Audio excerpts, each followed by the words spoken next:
We've picked up some equipment here and there.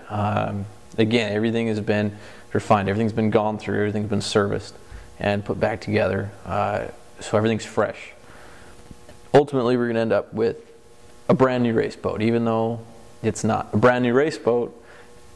Everything has been redone, completely serviced, and put back in the boat as far as the engines and gearboxes and things like that. Again, everything has been completely taken apart, put back together, and it's fresh. I think it'll be a little interesting to see how some of the other drivers are going to react to it that maybe haven't run Fight for Lanes in a long time. And then, you know, you're going to take all that and you're going to put it on a really small race course.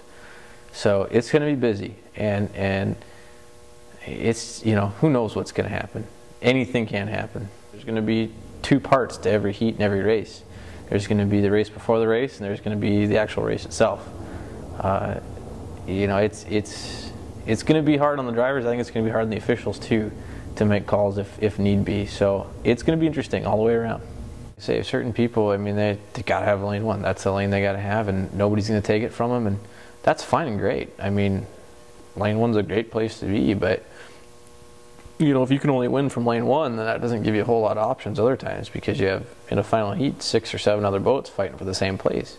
You're not going to get it every time. It's not going to happen, especially at this level.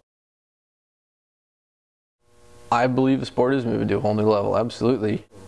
I think the competition is huge compared to what it used to be. You know, back in the old days for me, you know, you had Budweiser and Circus, and then you had Budweiser and Winston Eagle, you know, and then Budweiser and Close Call, and then Budweiser and Pico. It was always 1 or 2 boats, you know, there wasn't 3 or 4 or 5 or 6 that would go out, and you just think, God, you know, I couldn't tell you who's going to win this heat. And you know, there's some weighted options there as far as who may have a better team and a better boat and who's faster than who, but by putting the Fight for Lanes back into effect, that evens the playing field a little bit.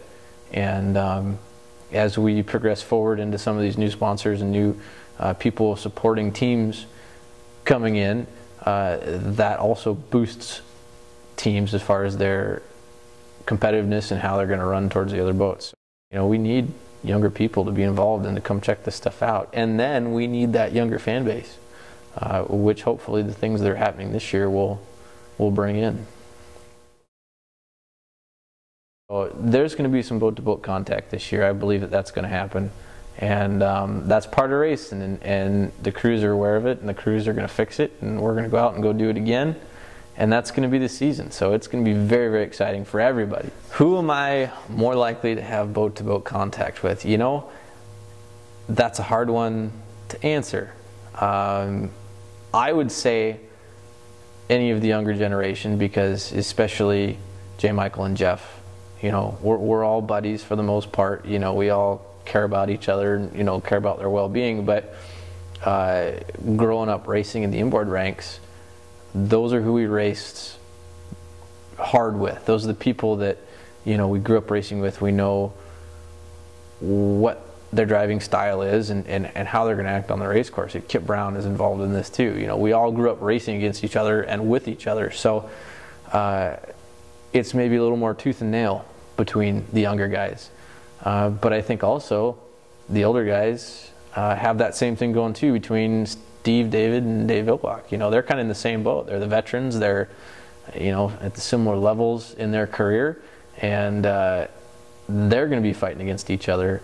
But at the same time, through the course of the season, something may happen where you might get a little bit of a grudge between this other person that you didn't ever expect to have a grudge with. And so it's real hard to say what's going to happen as far as who's going to have boat-to-boat contact and who's going to have feuds and what's going to happen. I think the first race there in Madison is going to tell a lot, because there's going to be some stuff that happens there that is going to carry through the rest of the season.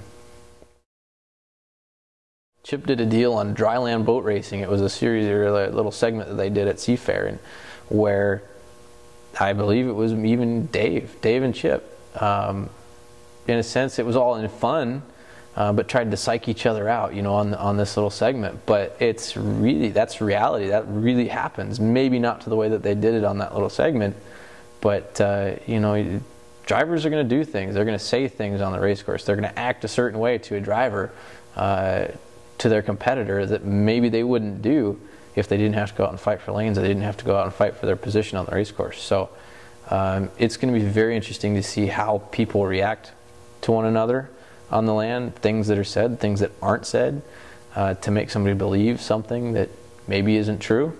You never know. It's interesting how all that stuff works, and the more competitive people are, the more that whole thing happens. So it'll be interesting to see, and people are going to pick. There's going to be all these little feuds going on between drivers that are competitive, so it's going to be fun.